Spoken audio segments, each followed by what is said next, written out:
Salve, salve, educadores brilhantes! Seja bem-vindo a mais um episódio do Fala Educador Podcast. Venho apresentar os nossos patrocinadores. Grupo Curumim, uma das empresas mais respeitadas em recreação, animação e entretenimento do Brasil, com mais de 50 mil eventos e ações realizadas. Conheça também o Espaço Curumim Kids nos shoppings Iguatemi e Jardim Sul aqui em São Paulo. Vale a sua visita. Você precisa de uma plataforma inteligente que vai te ajudar na operacionalização do seu evento? Pois bem, essa é a plataforma Festow. É uma plataforma inovadora e pioneira no Brasil que aproxima espaços de festas, escolas, organizadores de eventos, fornecedores com os clientes interessados em realizar os seus eventos. Pois bem, acesse o site que está aqui na descrição para você se surpreender com a plataforma Festow. Rede Catavento, a maior rede de festas do Brasil, há mais de 25 anos fazendo as melhores festas infantis, uma das pioneiras deste grandioso mercado. A marca incorpora o seu know-how através de franquias de seu modelo de negócio. Pioneirismo, responsabilidades e diversão são as palavras-chave para este grande parceiro. Acesse o site também para ter acesso às informações da Rede Catavento. E a Editora Supimpa, os principais livros em educação, recreação e educação física do Brasil e, claro, além das brincadeiras e jogos. Todos os nossos patrocinadores permitem que esse projeto vá à frente com muita qualidade e com convidados especiais. Acessem, todos os links estão aqui na descrição do vídeo e seja bem-vindo a mais um episódio do Fala Educador Podcast. Fala, educadores brilhantes! Sejam bem-vindos a mais um episódio do nosso Fala Educador Podcast, produção e organização da Brincadeiras e Jogos, Editora Supimpa. Como você já sabe, o nosso propósito é conectar e transformar positivamente a vida dos educadores. Estamos celebrando nosso primeiro 1 milhão de seguidores, então você está aqui. Todo esse conteúdo é feito por e para educadores brilhantes. Como você já sabe, né? Se você ainda não é inscrito no nosso canal, inscreva-se, ative o sininho e pegue a sua pipoca, pegue o seu caderninho, porque vem conteúdo transformador para você. Alípio Pini Júnior, seja bem-vindo. Muito bem, muito obrigado, Paçoca. Educadores, sejam bem-vindos a mais um episódio do nosso Fala Educador Podcast. E hoje teremos, como sempre, muita coisa boa para vocês. Então, aproveite a dica do Paçoca, caderninho na mão, faça suas anotações para não perder nada. Cris, deixa eu te falar uma coisa. Vai. Do outro lado da mesa tem dois mestres. Não, eu vou ficar calado. E você aqui deste lado, hein? Eu gostei que o Paçoca me chamou de Cris, porque o meu nome é Cristiano dos Santos, eu sou muito brasileiro, né? Vocês podem. Cristiano dos Santos Araújo. Referência zero. E hoje a gente tem duas pessoas aqui do outro lado também com nomes que são referenciáveis. Porque o nosso time é o seguinte, da mesa de cá, se vocês vão me citar, Silva. Daqui, você? Araújo. Agora, o Alípio Pini Júnior. Pini Júnior. E o nosso convidado, Krause. Olha, com esse vocês, nome poético. Robert Krause. Seja bem-vindo. Gente, muito obrigado, cara. Muito feliz de estar aqui. Primeiro, reencontrar amigos, né? Que fazia um tempinho que a gente não se via. Bastante tempo. Antes da pandemia, né? É. Então, poxa, sensacional estar aqui. Primeiro ver vocês e bater esse papo com vocês. E tenho certeza que vai ser muito prazeroso. Obrigado. O Robert fazendo aí uma linha de quem é o Robert, mas ele vai se apresentar.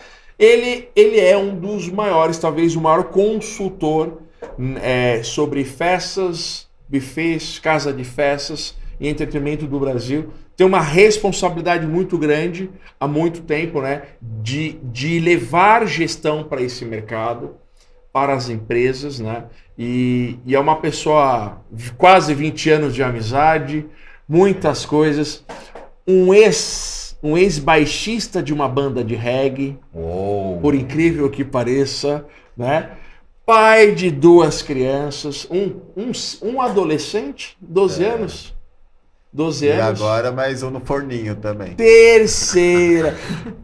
As más línguas dos nossos amigos, inclusive a minha, diria que ele não era capaz. Mas já está indo para o terceiro Já filme. vou até pedir música no Fantástico.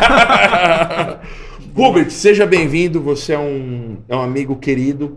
Obrigado, gente. Quero te fazer a primeira pergunta. Por que gestão? Por que tu caiu na gestão? Sim, eu entendo gestão como uma sistematização de boas práticas, né? Então, com base principalmente na faculdade, no que eu aprendi, né, durante a graduação, durante a pós-graduação, etc., e também no dia a dia, a gente aprende boas práticas, né? E aí eu, desde cedo, entendi que tinha uma vocação para esse lado mais educacional também, mais didático. E aí eu acho que surge natural, assim, no sentido, poxa, eu conheço boas práticas que às vezes eu aprendi com outras que eu desenvolvi, e se eu tinha essa capacidade de passar para outros e transmitir isso e de alguma forma ajudar, ótimo. E se essa boa prática, essa ajuda ainda pudesse me trazer retorno financeiro, por que não, né? E aí as pessoas que quando perguntam, e aí, o que você faz? Eu falo assim, olha, eu dou palpite na empresa que eu sou. Eu sou um palpiteiro profissional. As pessoas gostam do palpite, por que não, né? Então, acho que foi isso, assim, mas no sentido de, poxa, se existem caminhos, boas práticas que podem ajudar, por que não transmitir isso, né? Por que não passar isso? Ó, só pegando aqui que antes da gente começar, ele falou, ó, não venham com perguntas mega difíceis. Então, olha só, eu já vou começar com aqui o que são boas práticas. Porque assim, como é que você coloca em xeque as suas práticas para definir que elas foram boas? Tá, eu acho que quando a gente está falando no mundo dos negócios, não só dentro da indústria da diversão, mas boas práticas eu acho que estão relacionadas, condicionadas a resultados. Uhum. Então, são ações que, de alguma forma, trazem resultados dentro das expectativas, né? Ali desses gestores.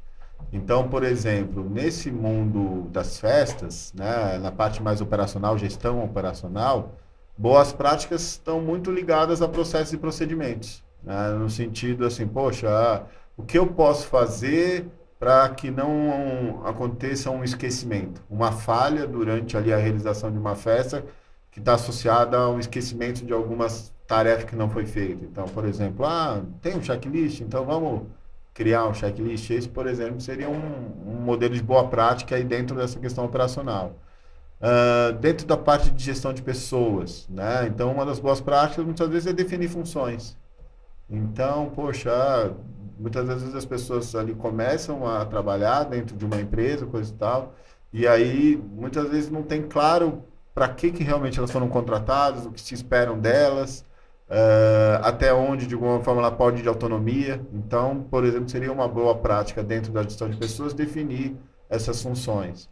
Na questão financeira, por exemplo, gestão financeira, principalmente a parte de precificação, não é? Que é uma área que as pessoas têm muita dificuldade. Como precificar serviços, como precificar ali pacotes de festas.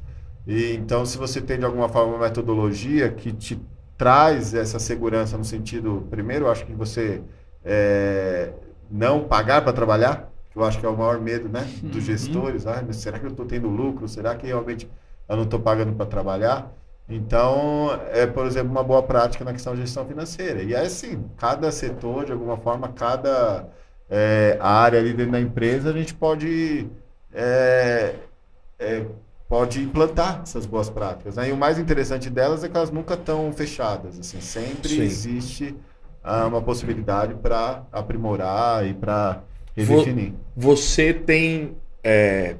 quando eu vejo o seu currículo lá, tem muitos clientes e muitos clientes que com certeza a maioria conhece. E eu fico sempre me perguntando a seguinte questão. Tu acredita hoje, vendo um cenário, obviamente não dos seus clientes, porque eles já passaram pelo seu método, né? Você acredita que a gestão, né? O empresário que se preocupa com a gestão é porque ele se deu mal no primeiro momento e ele tem uma necessidade de salvar, ou as informações que ele recebe no dia a dia faz com que ele faça isso como uma ação preventiva? Sacou a ideia? É uma gestão mais preventiva. Tu olha hoje a galera buscando antes de abrir, buscando uma orientação, ou ele busca mais a coisa, é a minha bala de prata, eu só tenho ela e ela que vai me salvar? Olha, quem está na fase hoje de abertura, quem pensa em entrar nessa indústria, nesse segmento, hoje busca informação. Tá? Então é o preventivo. Então, vamos dar exemplos práticos, né? Então hoje, investidores que pensam em abrir um buffet infantil, uma casa de festas ali, nós estamos falando do investimento, uma brinquedoteca, nós estamos falando do investimento de 150 mil para cima. Não é pouco, né? Mas a gente sabe de negócios aí que o investimento começam na casa de 1 milhão e cacetado. Só sobe. Mas até esse menor valor que eu falei, não é pouco. Né? E às vezes ali é o valor de uma indenização, às vezes é o valor fruto de uma herança, às vezes é o valor de uma economia de anos e anos ali, fazendo aquele pé de meia, justamente pensando nessa possibilidade do que fazer no futuro. Então, esse público que hoje está principalmente na fase de estudo e que quer abrir, quer ingressar, assim, hoje eles buscam muita informação, principalmente antes, assim, né? Então, que é o maravilhoso, que é muito positivo, porque diminui também a entrada de novos empreendedores que estão despreparados. E aí, diminuindo, né, essa situação, menos pessoas despreparadas, de alguma forma o setor fica mais forte, não é? Porque até aquele exemplo, todo mundo comenta da prostituição, que é uma coisa muito comum. E às vezes a prostituição, que a pessoa joga preço lá embaixo, coisa e tal, e começa a incomodar, muitas das vezes tem a ver com a falta de informação, com a falta de conhecimento. Às vezes nem sabe o que está fazendo, não sabe nem a questão dos seus custos. Então, por isso, assim, hoje essas pessoas que estão nessa fase, digamos, entrantes, eles sim procuram informação. Agora, os que já estão no mercado, que já estão em operação, depende muito do momento de cada um. Né? Aqueles que normalmente estão bem, que estão numa situação confortável, que o dinheiro está entrando, está tendo lucro, coisa e tal, eles são mais acomodados, assim, dificilmente buscam informação. São algumas raras exceções. Já está dando certo e segue o jogo. São autoconfiantes, assim, são Tem tido resultado. Exatamente. Aí eu acho que talvez entra numa zona de conforto, né? O negócio está funcionando. Aí aqueles que talvez percebem ali que existe alguma situação, algum problema, aí sim. Então, por exemplo, dentro da consultoria financeira, eu faço muito esse trabalho de precificação. E como que eles percebem? Quando eles começam a trabalhar e não vê dinheiro no final do mês. Opa, tem algum problema aqui. Porque não é falta de trabalho, não é falta de venda. A gente tem trabalhado muito, tem vendido, mas mesmo assim não tem sobrado dinheiro. Então, tem alguns sintomas que quando acontece, acende o alerta. Na área, por exemplo, de gestão de pessoas, é quando os funcionários, colaboradores começam a ter um problema de relacionamento entre eles. Principalmente deixa o ambiente pesado. Poxa, a empresa está bem, está vendendo, no caso, né, casa de festas, buffets, estão vendendo bastante festas, estão realizando, etc. Mas, assim, o ambiente está ruim. Né? A equipe não está numa sinergia mais legal, coisa e tal. E aí, então, poxa, o que eu posso fazer aí para melhorar? Agora, o que eu posso falar para vocês nesse pós-pandemia, teve uma feira 2 semanas atrás, né, que é a feira... O Hubert coordena o seminário de buffets infantis. A gente, né, de alguns anos para cá, a gente batizou o seminário como Seminário de Gestão de Festas Infantis. Por quê? Porque a gente entendeu que o seminário não estava mais contemplando só buffets e casas de festas. A gente estava pegando um público muito grande também de brinquedotecas, desses espaços kids, áreas de lazer... então só buffets e casas de festa não contemplavam mais, então a gente optou por gestão de festa infantil, de alguma forma todo mundo que opera a questão das festas. Só fazendo parênteses, como que a turma encontra essas informações do seminário? Se jogar no Google ali, gestão de festas infantis, eu acho que cai no nosso site, nas nossas redes e acha. E aí, por exemplo, né, esse seminário acontece dentro da feira, que foi a Expo Festas e Pags, que aconteceu aqui em São Paulo, no Expo Center Norte. E assim, durante a feira eu conversei com muita gente, né? Principalmente operadores, clientes meus, ex-clientes, pessoas que às vezes eu nunca tive um contato assim como consultor, mas a gente se conhece em razão do mercado. E sabe qual as duas maiores reclamações desse público atualmente, pessoal que já está operando? 2 pontos. Sim, foi muita gente, não ouvi uma vez, não ouvi duas, ouvi muitas das vezes as duas reclamações. Primeiro, a falta de data. Então, essa situação da demanda reprimida, que se perguntava durante a pandemia, mas quando voltar? Né? E aí, realmente, a gente percebe essa situação da demanda reprimida para as festas. Então, ninguém está reclamando do problema de venda, pelo menos essas pessoas que eu tive contato. Tá? E o segundo ponto, pessoas. O que aconteceu? Né? Durante a pandemia, todo mundo teve que desligar aquelas pessoas que eram fixas. E os freelances, né, que eram a sua maioria, os freelances, como Cada um sabiam, foi buscar o seu também. Exatamente, porque como sabiam que ali, né, não ia ter previsão de volta, poxa, vamos buscar outras Se alternativas. reinventaram, E aí agora, quando aconteceu a retomada, muitos desses já estavam Já estabelecidos em outro outra mercado. situação. Uhum. E aí também a demanda reprimida foi tão forte que não deu tempo também o suficiente para preparar Organizar. uma equipe nova. Eu vou te falar, Nossa, ô Robert, que verdade. você me desanimou muito, porque devo abrir meu coração. Eu tinha preparado aqui para abrir meu negócio, mas pelo que eu fiz as contas aqui na minha cabeça, rapidamente vai ser impossível. Porque 150 mil hoje... Que bom. Tome mais o remedinho. Olha, o valor... Ô, Cris, o valor que é lógico que quando, né, a gente fala em projeção de investimento, tudo depende. Mas assim, o que eu posso te dizer? Que a gente tem clientes que a gente tem acompanhado recentemente que estão nessa fase pré-inauguração.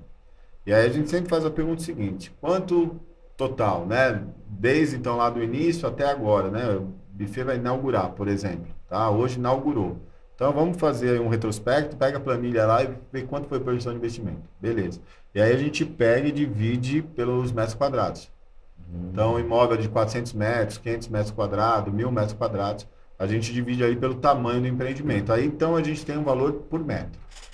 Hoje, nesse segmento de festas aí, da indústria aí, porque hoje você tem os parques infantis, você tem espaço kids, você tem brinquedotecas, você tem buffets, que de alguma forma a estrutura ali são muito semelhantes, né? Às vezes o modelo de negócio é diferente, mas digamos que a estrutura ali, principalmente de investimento, é muito parecida.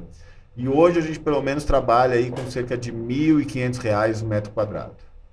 Tá? Isso fora de shopping, hein? Sim. Ambientes de rua. Porque quando você vai para dentro de shopping, aí tem duas situações. O shopping já existe, então quando você vai ali abrir a sua loja, digamos assim, é uma loja que já tinha sido outra coisa nessa loja, aí você vai ser como se fosse uma segunda, uma terceira aluguel. Porque o que quer dizer isso na prática? A loja ali já está pronta, a estrutura.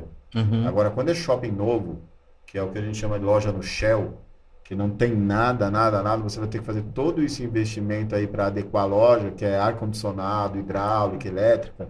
Aí nós estamos falando de R$ 4.000 o metro quadrado. É bem Olha, mais já me caro. ajudou na minha planilha financeira aqui. Rapidamente. Nossa, uns eu 50 vou ter metros que ouvir quadrados. de novo. Lógico que o meu espaço, que era de 50, foi para 20. Virou Mas o assim- tamanho da mesa. Virou o tamanho da mesa aqui. Não, eu vou montar uma Kombi. Né? Eu acho que Gigante, montando é. a Kombi, cobrando ingresso para alguém me assistir, eu vou ganhar mais dinheiro. Agora, Mas tudo isso depende também, viu, gente? Porque é muito perigoso a gente Cravar. cravar, porque depende, por exemplo, do estado do imóvel. Se o imóvel está pronto, ou se o imóvel vai demandar muita reforma, entendeu? Outra coisa, às vezes, lá em Rondônia, por exemplo, né? A questão do frete. A maioria, por exemplo, dos fornecedores desses segmentos, principalmente brinquedos, estão no Sudeste. Então, quando você compra, por exemplo, né, um projeto de brinquedos que você vai levar para um estado muito distante aqui do Sudeste, você vai ter ali um valor considerável de frete também a ser acrescido. Então são algumas situações assim que aumentam, diminuem o preço, etc. Mas eu acho que esses valores assim tão interessantes para se fazer uma. Mas rapidinho, por que cálculo. Rondônia foi uma referência para você? Lá em Já. Rondônia, por exemplo. Por Cris, que eu tô morando as lá, pessoas amam, Cris. amam. Ele está amando. Você mora em Rondônia? Vocês não Ele está sabiam? amando, Cris. Não, mas como é que você chegou em Rondônia? Conheceu Como a é- Camilinha, Ah, ainda Por tem um causa do motivo. amor, sim. se casou Entendi. e aí foi pra Rondônia. Não, eu comecei a namorar uma menina de, né, uma mulher de Rondônia. Beleza, enquanto tava namorando. Que é recreadora, empresária, Sim, amiga é. nossa. Olha, Conheci ela no ENAI, Encontro Nacional de Animadores, né? Foi Ela tem amor uma à primeira empresa- compra, é isso? É? Amor à primeira compra. Ela comprou uma consultoria e ganhou o marido. Não, ela comprou o encontro, né? Ela foi participar do encontro, como outros tantos animadores aí. E nesse evento aí, principalmente nas primeiras edições, eu sempre palestrei, sempre fui palestrante.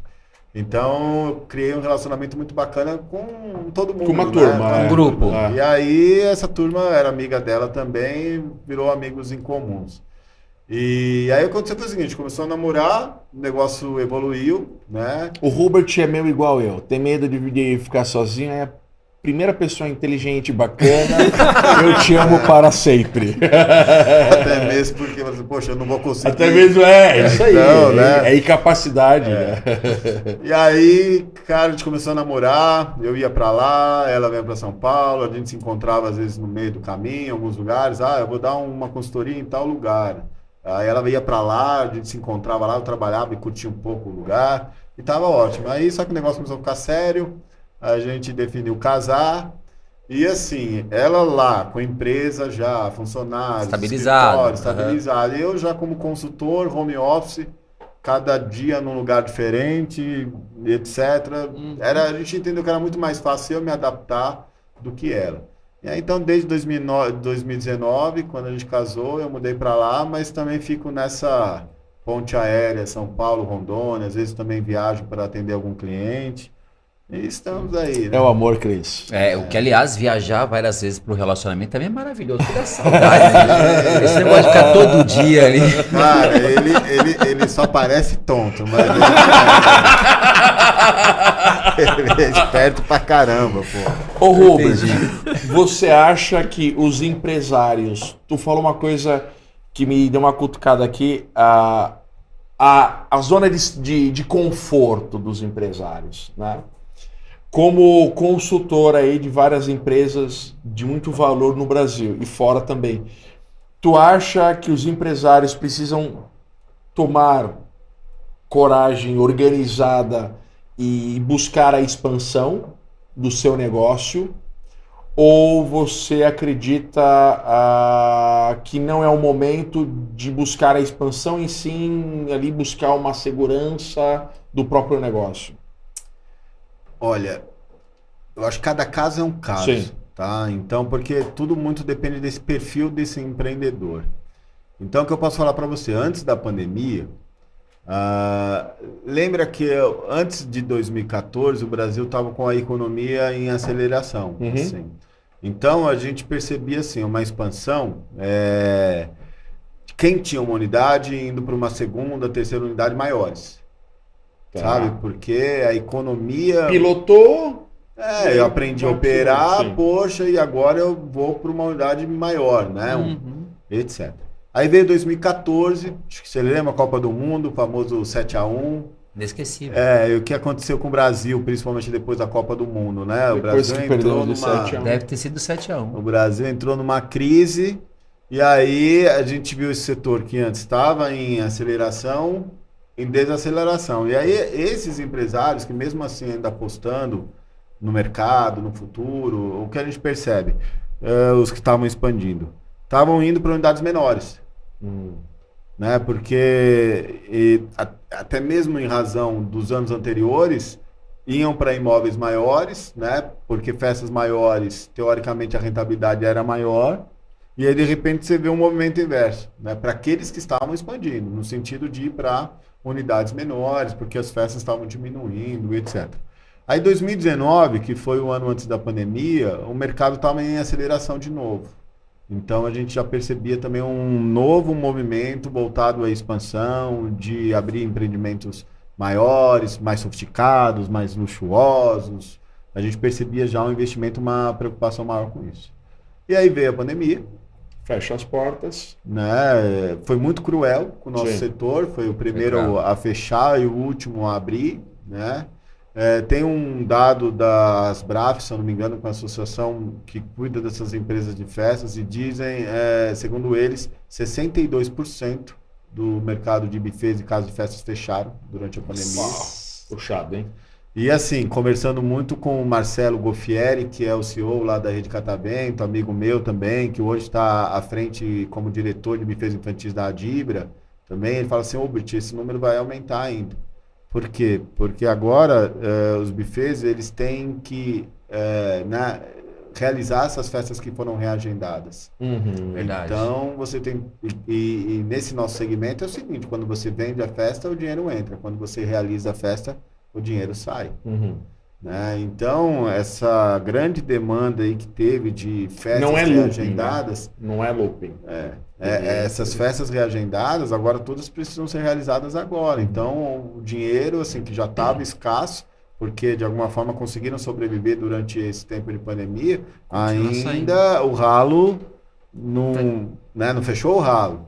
E aí tu Então, fecha a agenda, porque você tem uma agenda comprometida anteriormente, previamente. Verdade. Tu não consegue escalar, né? Porque a escala ela é física, né? Em cima de E uma agenda. ainda surgiu uma discussão, né, nos grupos de WhatsApp entre gestores de buffets, que foi a seguinte, né? E 2023, o que a gente faz? Já abre as datas, já começa a vender ou segura justamente por causa da inflação?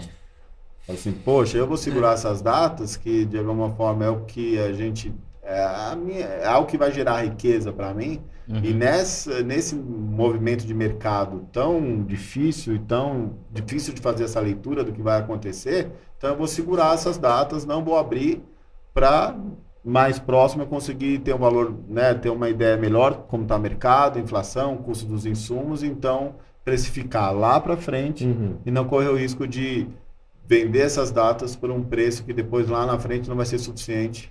Então, a resiliência do empreendedor é absurda, né, cara? É absurda. Estratégia também, assim, né, no sentido de tomada de decisões, né? Sim, E aí me perfeito. perguntaram, o que eu faço então, né? Eu vendo essas datas ou não vendo, eu seguro? Aí eu falo assim, quem vai te responder isso é o seu capital de giro. Sim. É Que isso aí é a questão da gestão financeira, porque você vai olhar lá pro teu capital de giro, se tá legal, coisa e tal, você pode se dar o luxo de não vender aquelas datas, né? Porque de alguma forma você tem ali a tua reserva, a tua gordurinha ali, então você consegue agir mais estrategicamente.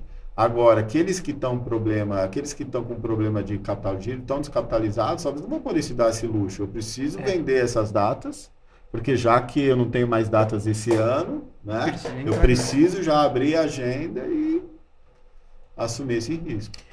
Nós estamos falando pandemia. Queria falar um pouco sobre sobre tendências. O que a gente vê de perspectivas? Tu já deu insight de mudança de tamanho, talvez um pouco mais nichado. Então, assim, quais as perspectivas que cada um da mesa aqui tem de tendências no setor? Tá. Então, assim, a pandemia, de alguma forma, ela trouxe alguns receios para as famílias, né? Principalmente na realização de festas. Então, no primeiro momento, o medo de serem mal compreendidos assim, pela sociedade. Todo mundo... em casa e eu fazendo festa. O medo da contaminação também, por mais que os buffets ali tivessem seus protocolos, né? As casas de festa tivessem seus protocolos, o medo da contaminação. Medo, às vezes, até das empresas quebrarem. Então eu vou fazer um investimento, eu vou comprar uma festa para aqui daqui 6 meses, mas será que essa empresa vai existir vai funcionando até lá? Né? Então, existiam esses medos, esses receios, mas um comportamento que a gente percebeu que, bem assim, do início da retomada, foi a procura por festas menores. pessoas queriam as festas, mas o número de convidados Mais restritos. mais Eu restrito. acho que nós três aqui como pais, a gente foi para esse caminho, né? Passou por esse caminho, sim. De festas menores, assim. E aí também o que a gente entendeu, né? As pessoas durante esse tempo tiveram muito, refletiram muito, né? E talvez começaram a pensar em situações, por exemplo, será que é mais interessante eu oferecer uma boa experiência para menos pessoas, né? Ou uma experiência média para muitas pessoas? Uhum.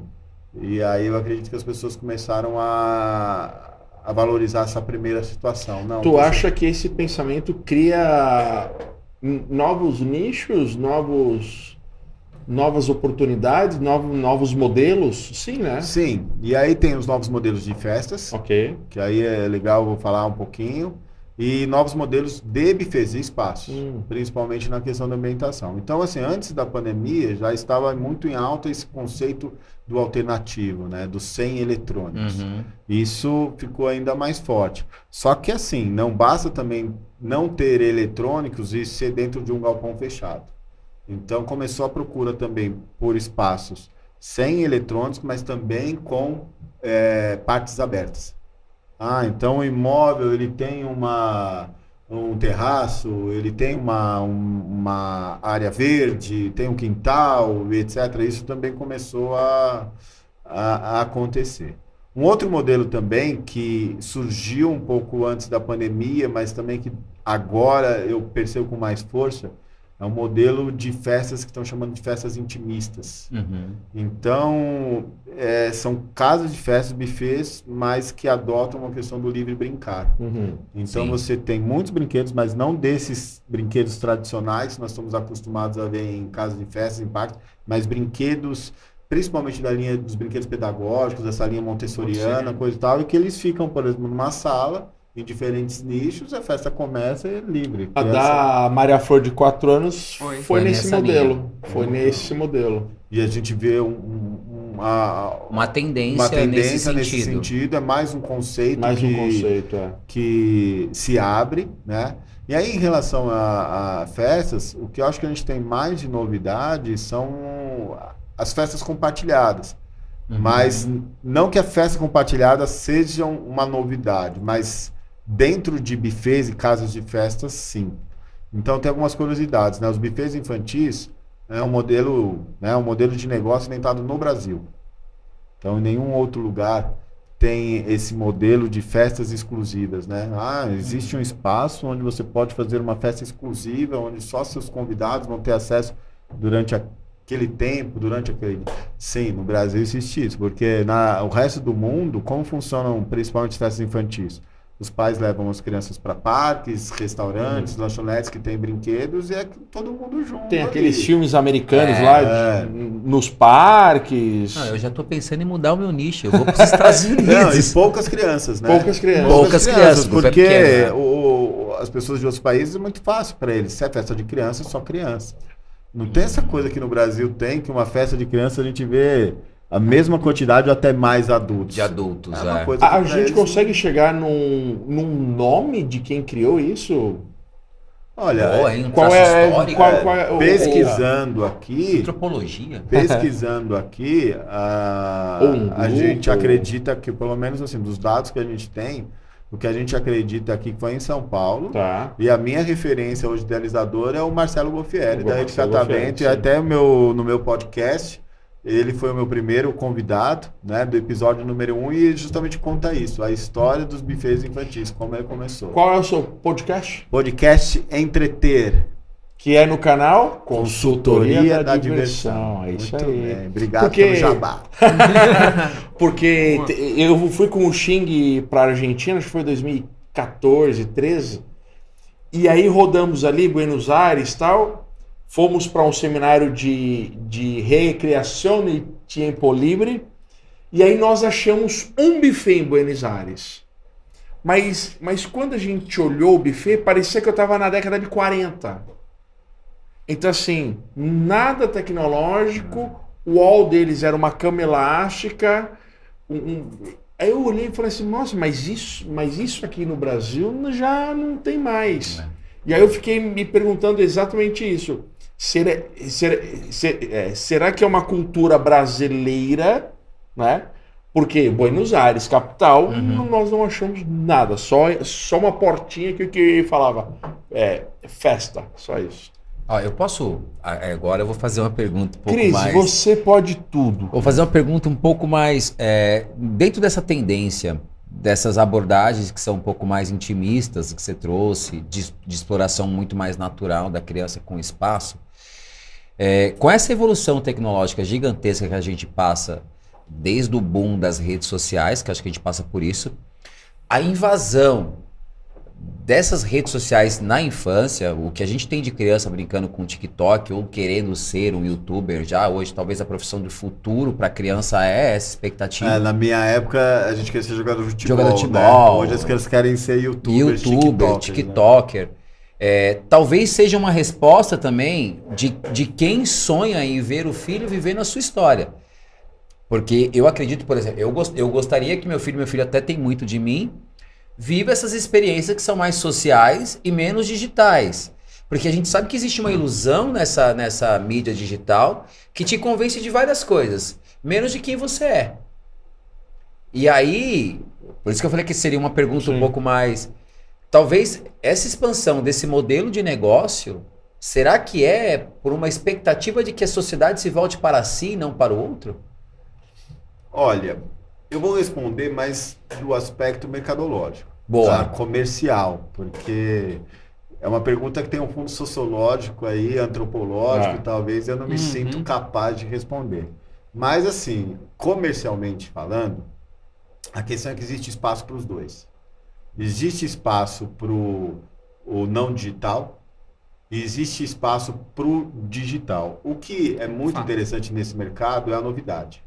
Quando a gente vai lá para Roger Caluaz e tem as motivações lúdicas, né? A primeira ele chama, né, de aventura e o Camargo depois traduz como novidade. E a gente, por exemplo, não vai no cinema para ver um filme que a gente já viu. E o cinema se torna tão interessante em razão da novidade. Então, já que ali, né, o buffet, os parques, são empreendimentos para as pessoas se utilizarem dentro do seu tempo livre, então é natural que essas pessoas busquem novidades. E aí a gente tem depois pessoas que influenciam na compra de uma festa. Então a mãe pode influenciar na compra, o pai e a criança. Tá? A criança ela influencia conforme a idade dela. Então a gente entende que uma criança até os 4, 5 anos não vai ter muita influência na decisão. Ela pode falar talvez o tema que ela quer, a atração que ela quer na festa, mas digamos que ali o pai e a mãe decidem entre eles e a criança, bacana. Agora, vai falar para uma criança de 6, 7, 8 anos que você quer fazer a festa dela num lugar e ela não quer. Não rola, entendeu? Não vai dar certo. Não vai dar certo.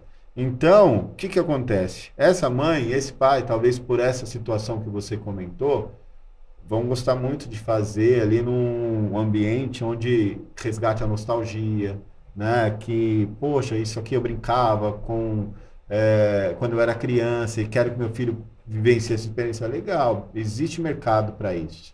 Mas também existe muito mercado da criança que é onde toma ali a decisão e que não vai querer mais aquilo, etc., e que quer justamente o digital, quer a realidade virtual, quer esses videogames de última geração, e bacana.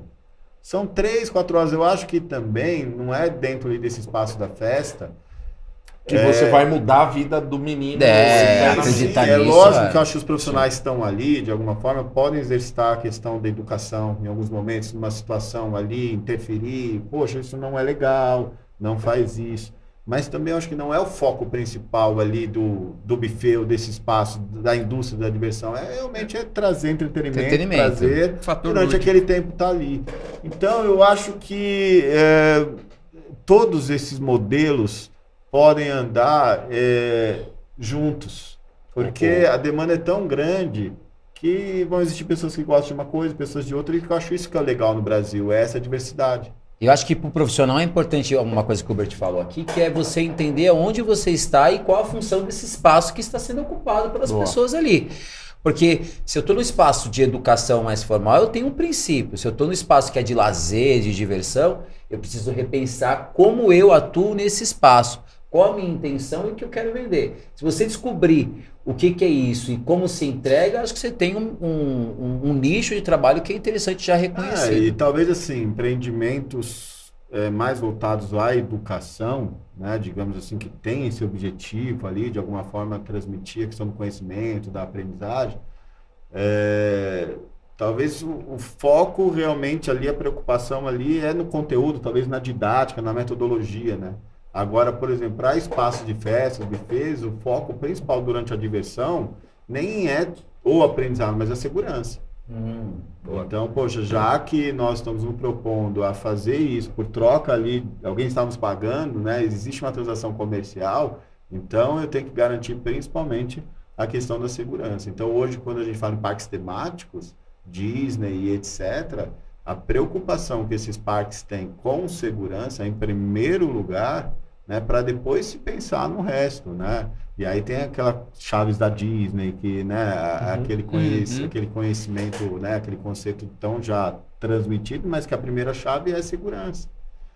Então, é pensar muito nisso, assim. O importante é que, quanto as pessoas estão aqui dentro desse espaço, realmente elas consigam se divertir dentro de um ambiente seguro. Boa. Hubert, queria fazer uma pergunta até focando no pessoal da nossa audiência, nos educadores que estão nos ouvindo. Dentro desses conceitos que a gente trabalhou aqui, da questão do empreendedorismo, de tudo que você falou, que tem muitas coisas bem interessantes que depois podem ser ressaltadas, o que a gente pode trazer desses conceitos do empreendedorismo que o educador, o professor, pode utilizar no seu dia a dia?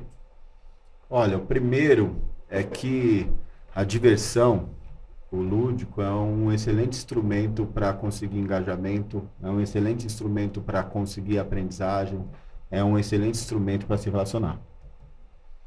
Então, eu acho que nos diferentes objetivos que a gente tem na vida e que a gente busca algum resultado, a diversão é uma boa estratégia. Porque quem não gosta de se divertir? Então, Fato. Você tem... Não tem, é a pipoca, né? A pipoca, assim, a rejeição da pipoca é pequena, né? As pessoas gostam da doce ou da salgada, mas todo mundo come pipoca. Difícil alguém que não come pipoca, né? Não tem rejeição. E também não conheço pessoas que, né, não gostam de se divertir. Existem diferentes maneiras de se divertir, né? Inclusive, no livro Homo Ludens, né, Johann Huizinga vai dizer que existe até a forma de se divertir ludibriado, né? Por exemplo, alcoolizado, né? Que é uma diversão. Ludibriar a diversão. É isso aí. Então, poxa, qualquer coisa na vida, né, que você ali busca um resultado e esse processo pode ser divertido, por que não tentar? Sim.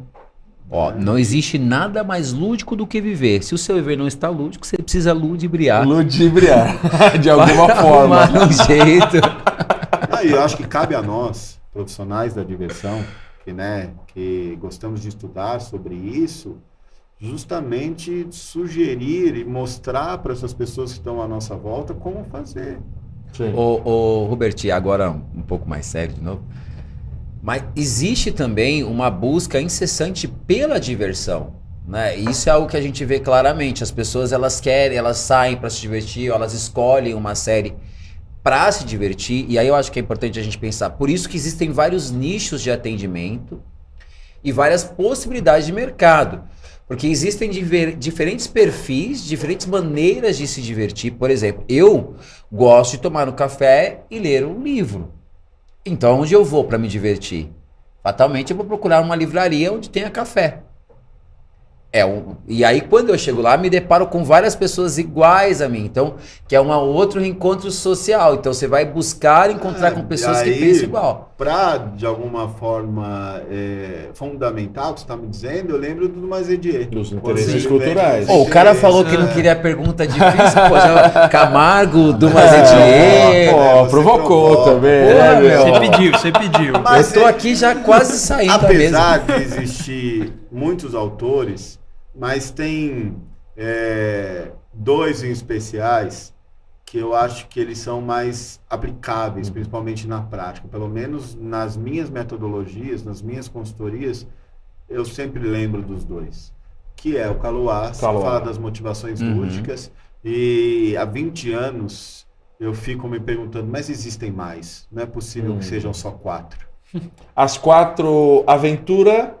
Competição, vertigem e fantasia. E eu já tenho algumas no meu próximo livro. Aê, olha aí, ó. Quais são. É lógico que vou tomar bastante porrada. Não tem problema. Depois, mas eu... Mas calejou já. eu acho que faz parte.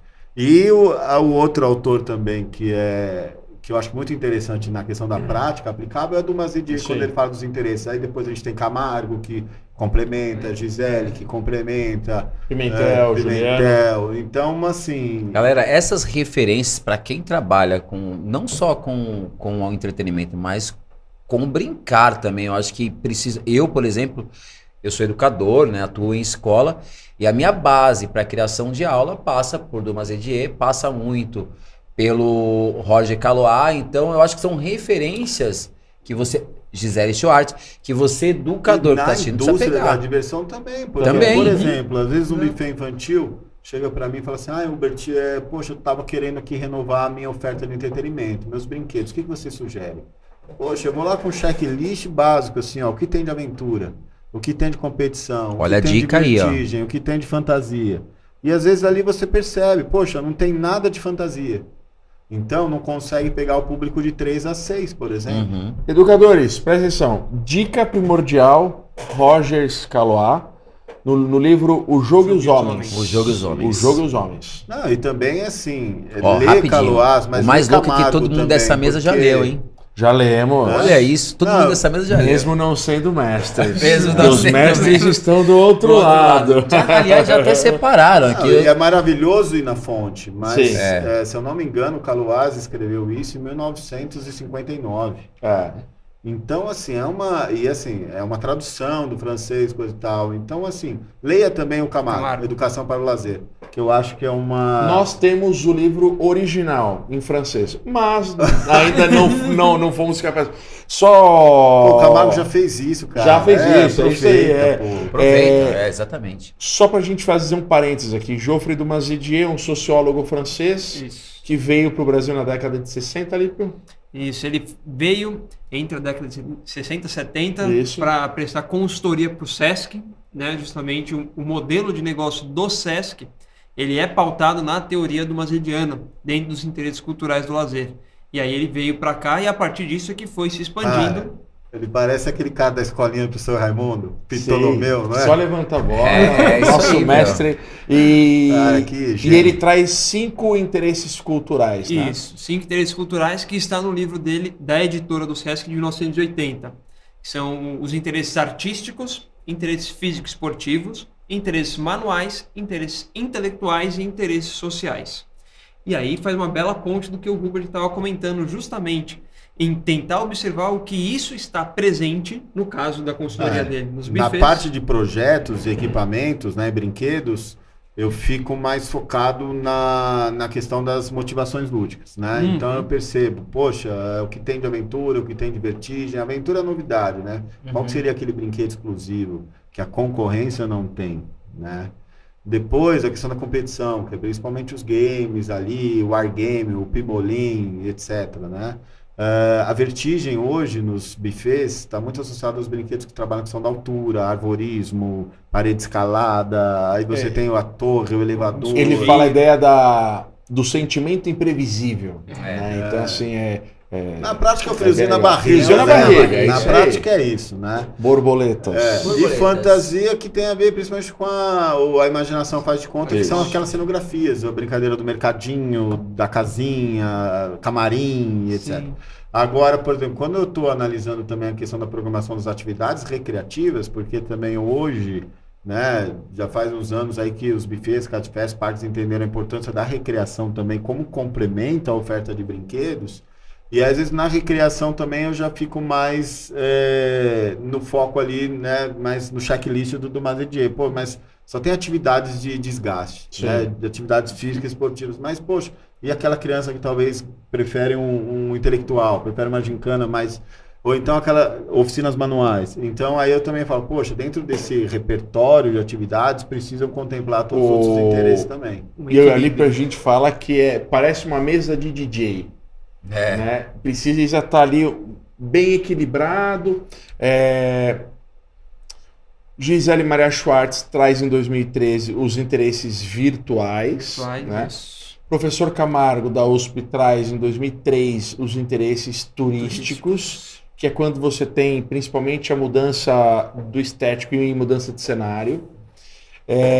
E agora, no livro nosso do ano passado, né, Brincar e Educar, professor Pina traz os interesses educacionais e os interesses ecológico-ambientais. Né? Então, assim, essa ideia dos interesses é bem bacana que você, educador, possa conhecer, porque faz todo sentido. Essas classificações ajudam muito na questão da aplicabilidade, entendeu? Porque às vezes você olha por onde eu começo.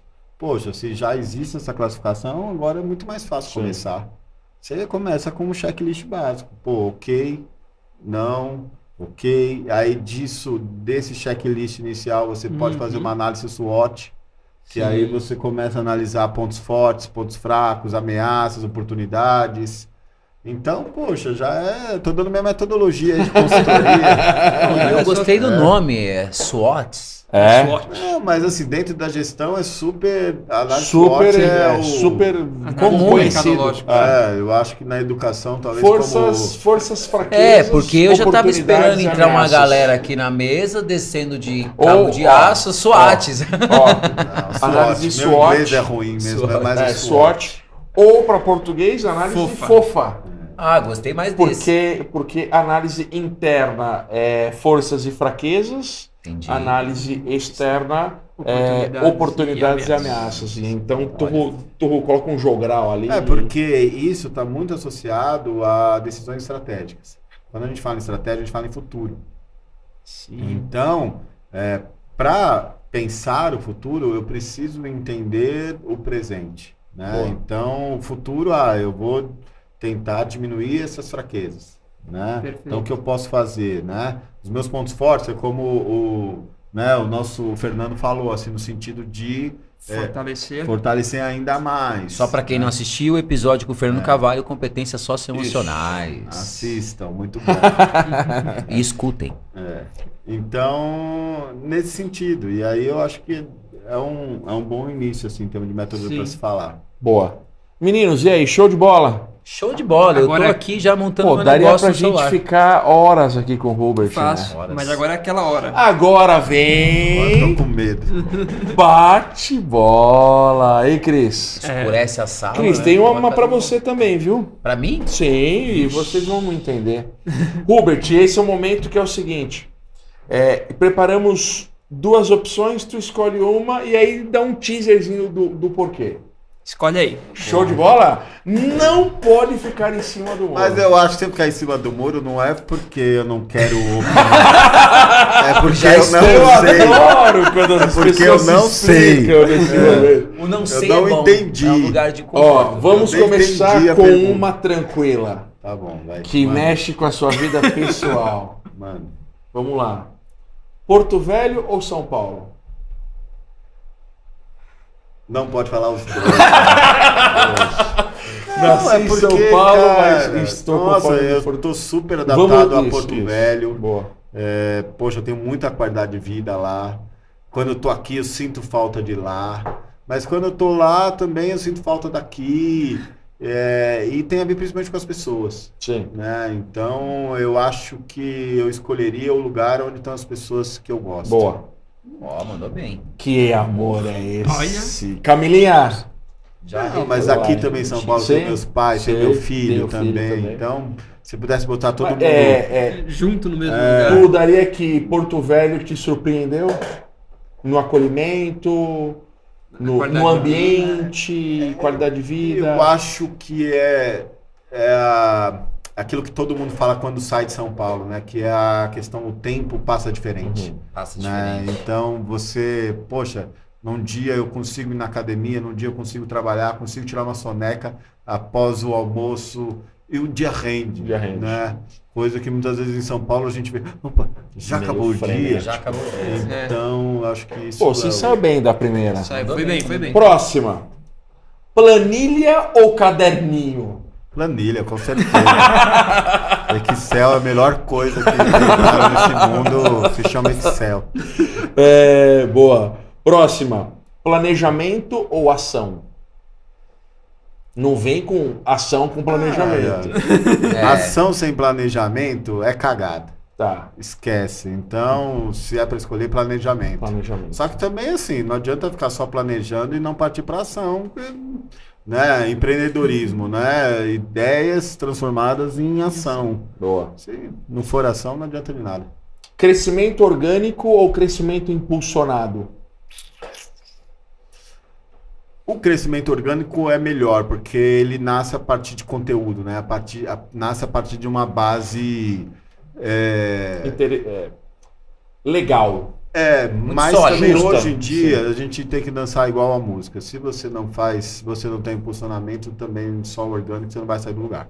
Então, é o equilíbrio entre as duas situações. Boa. Mas Mas não adianta. o Você tem orgânico que dançar. me pareceu que foi um pouco mais. Sim, o orgânico, porque se você tem conteúdo, né? Se você tem algo consolidado, aí você impulsiona Boa. e vai dar resultado. Porque se você não tem nada consolidado, algo frágil, Isso. mesmo impulsionando, meu amigo, não vai te trazer retorno. Não adianta entendeu? impulsionar um Então, conteúdo ruim. então... Vamos para as últimas 3, Cris. A última eu quero você aqui, Eu Cris. tô assustado. Brinquedos tecnológicos ou brincar ao ar livre? Brincar ao ar livre. Eu sempre fui de brincar na rua, de bola, coisa Boa. e tal. Então eu prefiro, e como pai também, para os meus filhos, eu gostaria que eles brincassem mais ao ar livre. Tem 2 brinquedos nos buffets, nas festas, que são clássicos, ok? E aí tu vai ter que escolher um deles. Cama elástica ou piscina de bolinhas? Cama elástica. Cama elástica. show Piscina de bola. bolinha, eu acho que é um brinquedo muito para bebê, sabe? bom. A cama elástica, eu acho que ela tem mais faixas etárias. Só que, assim, uma coisa interessante, né? Que eu acho que poucas pessoas sabem. Sabe que toda cama elástica, ela é individual? Independente do tamanho? Verdade. E aí, o que a gente vê, às vezes, nos eventos, nos Sim, buffets, sim, crianças. que quanto maior a cama elástica, mais Hum. crianças. Não, gente, pelo amor de Deus, cama elástica é um brinquedo individual. Porque pensa, você já viu 2 carros com 2 volantes? Porque um carro com 2 volantes, o que aconteceria? Cada um ia para um lado, cada um ia sair do lugar. A cama elástica não é o que faz a brincadeira ser divertida, tem impulso? Você concorda que quando tem um outro dando impulso, ele quebra o teu e anula? Uhum. Então é como se alguém quisesse acelerar, o outro precisando do freio. Alguém acelerar, o outro precisando do freio. Então, Sim. né? Sim. Então ficou Boa. o recado. Cama elástica é um brinquedo individual. Nesta mesa hoje temos eu e Alípio corintianos, Hubert Krause e Cristiano dos Santos São Paulino. Então a minha pergunta para os dois bate-bola. Rogério Ceni ou Raí? Rogério Ceni, mito. Rogério Ceni. Muito bem. Nem pestanejaram. Bem, sem medo de ser feliz. Hubert, a dica final para os nossos educadores eles vão acordar amanhã. Qual a primeira dica que você daria que eles fizessem logo amanhã? Pensem a diversão com mais carinho. Pensem a diversão como recurso. Boa, boa. Hubert, como que as pessoas te encontram na internet? Instagram, @HubertKrauseConsultor. Tem o meu site, hubertkrause.com.br. E hoje o site mais profissional que a gente tem usado em relação principalmente a conteúdo é o gestãofestasinfantis.com.br e o canal no YouTube, né? Consultoria da Diversão, fazendo jabazinho aqui, Sim. aproveitando, podcast Entreter, que eu já tive a oportunidade Gravamos, de foi incrível. entrevistar aqui com meu amigo e logo vai pro ar. E já deixamos marcado aqui, O ó, convite do trio. Viu? Ganhei um trio convite. Parada Dura. Boa. Todas essas informações do Hubert, redes sociais, sites, podcasts, é só você... Se você quiser Vem palpite aqui. na sua empresa, no seu negócio, Sim! Esse é o cara. Inclusive, se você tem uma ideia, se você precisa validar, se você precisa de uma mentoria, Hubert... eu falo assim, Krause. você quer saber se a conta fecha? Não é? Justo. Essa é a conta Não, e segue a fecha. minha dica para amanhã cedo, não esqueça. Qual, Um Cris? bom café. Tome um bom café. Inicie o Cris, seu dia. obrigado.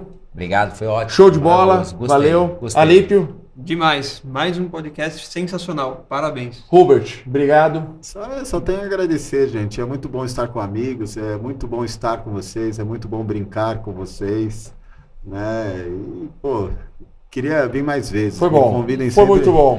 sempre A que gente convida, possível. mas chegar de Rondônia aqui.